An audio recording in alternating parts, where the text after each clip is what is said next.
कहते हैं इंसान को हर काम सोच समझ कर करना चाहिए। बिना सोचे समझे फैसले करने वाले के हाथ सिर्फ पछतावा ही आता है, लेकिन बाद में पछताने का भी कोई अर्थ नहीं रह जाता। लेकिन ऐसे व्यक्ति का क्या जो अपनी सोच समझने की शक्ति ही खो बैठा हो। इस स्थिति में किए गए फैसले न सिर्फ अपने लिए बल्कि दूसरों के लिए भी पछतावे और दुख का कारण बनते हैं। क्या विश्वा जी जो कुछ कर रहे थे उसके कारण उन्हें नुकसान उठाना पड़ेगा? क्या विश्वा की सोच समझने की और फैसला करने की शक्ति बिल्कुल खत्म हो चुकी है, या फिर ये सब करने के पीछे उनका कोई विशेष उद्देश्य है? नवीन निरंजन निमेश के काका थे, यानी ईला के पिता। वे इस पूरे क्षेत्र के सबसे जाने माने मांत्रिकों में से एक थे। अधीश की तरह ही अनेक तत्वों के मंत्र उन्होंने सिद्ध कर रखे थे। इसके अलावा संकेत चिन्हों और औषधियों का भी उन्हें अच्छा ज्ञान था। युद्ध नीति में निपुण थे और अनेक युद्ध लड़ने का उन्हें अनुभव था। इस बड़े से निरंजन परिवार के मुखिया निमेश के दादा के बाद नवीन निरंजन ही सबसे ज्यादा प्रभावशाली और सम्मानित सदस्य थे। परिवार ही नहीं, पूरा नगर बल्कि दूर दूर के क्षेत्रों तक उनकी ख्याति फैली हुई थी। लेकिन इन सब सद्गुणों के साथ ही उनका जो सबसे बड़ा दुर्गुण था वो था उनका क्रोध। क्रोध और जिद में आकर वे दूसरों का ही नहीं, कई बार अपना भी अहित कर बैठते थे। और अनेक वर्षों का अपार अनुभव और सम्मान प्राप्त कर लेने के बाद तो उन्हें ये लगने लगा था कि उनके अलावा इस परिवार के लिए कोई सही फैसला कर ही नहीं सकता। आज भी उन्हें मन ही मन निमेश पर गुस्सा आ रहा था। मुझे बताए बिना एक नए मांत्रिक को घर में आमंत्रित क्यों किया गया? इसके पीछे जरूर ही निमेश का कोई ना कोई बड़ा उद्देश्य है। निमेश जरूर उसे अभियान में शामिल करना चाहता है। इस बात को नवीन ने अपना अपमान समझा। वास्तव में अधीश को बुलाने के पीछे निमेश का यही उद्देश्य भी था, लेकिन उसका सोचना था कि ऐसा करके वो अपने काका को आश्चर्य में डाल देगा और काका बाद में उसकी बुद्धिमानी की तारीफ करेंगे। लेकिन हुआ उल्टा। नवीन काका के चेहरे के भाव देखकर ही निमेश समझ गया कि उससे भारी भूल हुई है।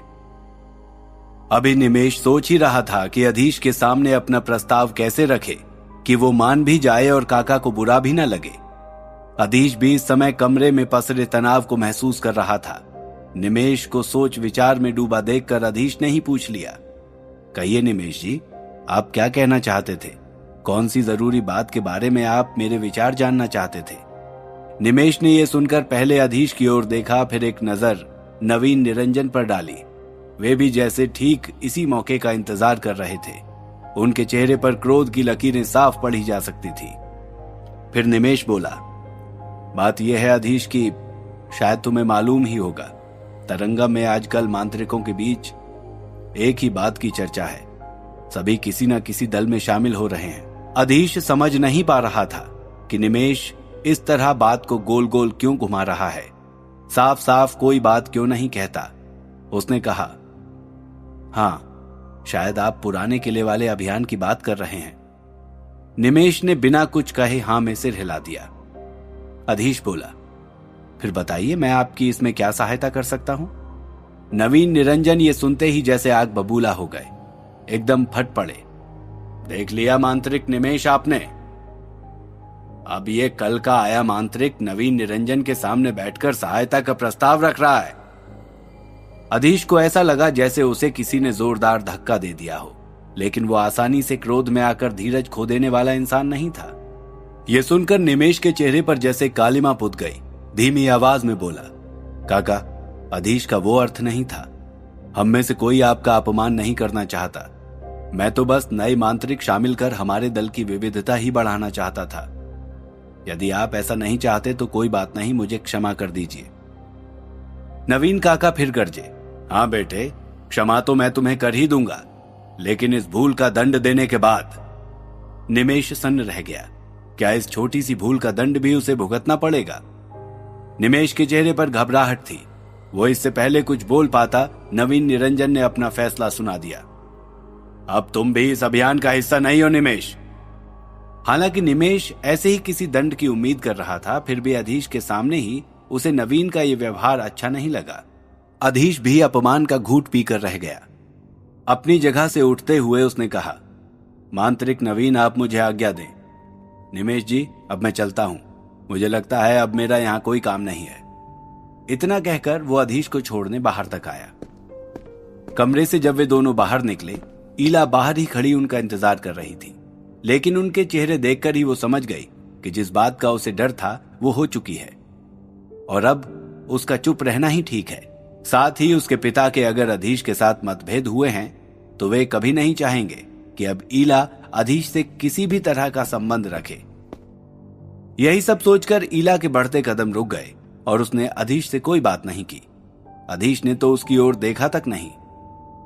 उसके कमरे से कई बरामदे और गलियारा पार करते हुए वे दोनों साथ साथ चलते रहे, लेकिन दोनों में से कोई भी एक शब्द नहीं बोला। निमेश को समझ नहीं आ रहा था कि क्या बोले, और अधीश अब यहां एक पल भी ठहरना नहीं चाहता था। बातचीत करने का तो सवाल ही नहीं उठता। जब वो रथ में बैठने लगा तो निमेश ने कहा, आज जो कुछ भी हुआ उसके लिए मुझे माफ करना अधीश। अधीश अपनी पीड़ा दबाकर मुस्कुराते हुए बोला, निमेश जी, इसमें आपकी कोई गलती नहीं है, लेकिन मुझे एक बात समझ में नहीं आ रही। आप सब तो मांत्रिक सोमसेन के साथ जाने वाले थे ना? निमेश कुछ क्षण चुप रहा, फिर बोला, काका के स्वभाव को तो तुमने देख ही लिया। दल का मुखिया कौन बनेगा, इस बात पर उनकी सोमसेन से बहस हो गई और इसी बात पर उन्होंने अपने पूरे परिवार को सोमसेन के दल से काट लिया। अब सोमसेन भी नए मांत्रिक खोज रहा है अपना दल पूरा करने के लिए। अधीश बोला, ओह तो ये बात है। अच्छा मित्र, चलता हूं। इतना कहकर उसने चालक को इशारा किया। रथ चल पड़ा। अधीश ने पर्दे गिरा दिए और गहरी सोच में डूब गया। निमेश कहने को तो उससे बहुत कुछ कह गया था, लेकिन उसे बिल्कुल भी अंदाजा नहीं था कि उसकी बात सुनकर अधीश को कितनी गहरी चोट पहुंची है। अधीश रथ में चुपचाप आंखें बंद किए हुए बैठा था। उसे तो समझ में ही नहीं आ रहा था कि वो अपमानित महसूस करे या दुखी। अब उसे समझ में आ रहा था कि अचानक सोमसेन उसे अपने दल में शामिल करने के लिए इतना उत्साहित क्यों हो उठा था। मैं तो सिर्फ एक विकल्प भर हूं, कभी इस दल के लिए तो कभी उस दल के लिए। जिसके सदस्य कम पड़ जाएं, वो आकर अधीश को अपने साथ शामिल कर ले। यही सब सोच सोचकर उसका सर फटा जा रहा था। निरंजन महल को देखकर जितना प्रसन्न और उत्साहित था, वो सारा उत्साह धूल में मिल गया था। अब उसे ईला पर भी गुस्सा आ रहा था। महल वापस आकर अधीश सीधा अपने कमरे में गया और दरवाजे बंद कर लिए। रोज की तरह सोने से पहले आचार्य कश्यप को प्रणाम करने भी नहीं गया, लेकिन उस रात वो सो नहीं सका। सारी रात न जाने वो क्या क्या सोचता रहा। चित्र विचित्र से ख्याल उसके दिमाग को मथते रहे। सुबह उठते ही वो सीधा बलवीर के पास पहुंचा। एक वही तो थे जिनसे वो अपने मन की सारी बात कह सकता था और जो इस नए नगर और यहां के निवासियों के बारे में उसे सबसे सही राय दे सकते थे। आज अधीश का चेहरा देखकर ही वे समझ गए कि वो बेहद परेशान है। प्यार से उन्होंने पूछा, क्या बात है अधीश, रात भर सोए नहीं क्या? बलबीर की आवाज में दुलार का स्पर्श पाते ही अधीश किसी नन्हे बालक की तरह फूट फूट कर रो पड़ा और जैसे बालक अपनी माँ से सब कुछ कह जाता है, उसने बलबीर से सारी घटनाएं कह डाली। बलबीर जी चुपचाप उसके माथे पर हाथ फिराते रहे। अपने मन का सारा गुबार निकाल चुकने के बाद जब अधीश कुछ शांत हुआ तो वे बोले, बेटे ये दुनिया ऐसी ही है। कोई भी आपसे अगर किसी भी तरह का रिश्ता बनाएगा तो उसके पीछे कोई ना कोई स्वार्थ तो छिपा ही होगा, भले वो स्वार्थ खुद को प्रसन्न करने या आपको खुश देखकर खुश रहने का ही क्यों ना हो। और इस नगर की तो लीला ही न्यारी है। बाहर से देखने में ये जितना सुंदर है और यहाँ के नागरिक जितने योग्य और प्रसन्न दिखाई देते हैं, भीतर से उतनी ही सड़ांध भरी हुई है। एक दूसरे से ईर्ष्या यहाँ के निवासियों का प्रथम गुण है। सब एक दूसरे से आगे निकलना चाहते हैं और इस अंधी दौड़ में वे ये भी भूल जाते हैं कि वे किसी मासूम का क्या उपयोग कर रहे हैं या शायद उसके तन मन और जीवन से ही खेल रहे हैं। इसलिए सबसे जरूरी है सावधान रहना। अधीश ने उनकी पूरी बात ध्यान से सुनी, फिर कुछ सोचकर बोला, शायद पहले मैं इस बात पर पूरी तरह भरोसा नहीं कर पाता, लेकिन खुद अनुभव करने के बाद मैं आपकी बात को अच्छी तरह से समझ पा रहा हूं। लेकिन महाशय, मैं यहाँ अपनी एक अलग पहचान बनाना चाहता हूं। बलवीर ने कहा, तुम्हारी अलग पहचान है मेरे बच्चे, लेकिन यहाँ लोग अब भी तुम्हें एक मेहमान ही समझते हैं कि तुम जिस तरह बिना बताए अतिथि की तरह आए हो, उसी तरह विदा भी हो जाओगे। और शायद यही सच भी है। लेकिन फिर भी अगर यहाँ के इतिहास में तुम अपना नाम अमिट अक्षरों में लिखना चाहते हो तो कुछ अलग और अनोखा तो करना ही होगा। अधीश ने पूछा, और वो अनोखा क्या है महाशय? बलवीर ने एक गहरी सांस ली और कहा, या तो तुम इतने अधिक सफल हो जाओ जैसा इस नगर में पहले कोई नहीं हुआ, या फिर किसी बहुत बड़े मांत्रिक को हराकर उसकी प्रसिद्धि और नाम मिटाकर अपना नाम अमर कर दो।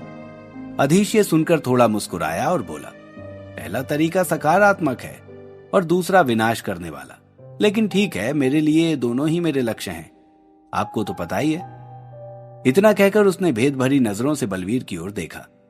उसका इशारा समझकर बलवीर भी मुस्कुरा दिए और बोले, अच्छा, अगर अब फैसला हो ही गया है तो कुछ मेरे लिए भी सकारात्मक काम कर दो, औषधियों का निर्माण करने चलें। उनकी नाटकीयता देखकर अधीश हंस पड़ा। अधीश को हंसते हुए देखकर बलवीर की छाती पर से जैसे बोझ सा हट गया। उन्होंने अधीश को गले से लगा लिया और बोले, इसी तरह हमेशा प्रसन्न रहना बेटे, ईश्वर तुम्हारी हर इच्छा पूरी करे। अधीश का भी जी हल्का हो गया और वो मन लगाकर औषधि बनाने के काम में जुट गया। अधीश के निरंजन भवन जाने की खबर सोमसेन को मिल चुकी थी। बेचैन होकर वो अपने कमरे में यहां से वहां चक्कर काट रहा था। ज्वाला दत्त ने भी अब तक कोई जवाब नहीं दिया था और उस पर अधीश का निरंजन भवन जाना उसके लिए कोई अच्छा संकेत नहीं था। वो सोच नहीं पा रहा था कि अधीश ने क्या फैसला किया होगा। उसने इस बारे में ज्वाला दत्त से सीधे ही पूछने का फैसला किया।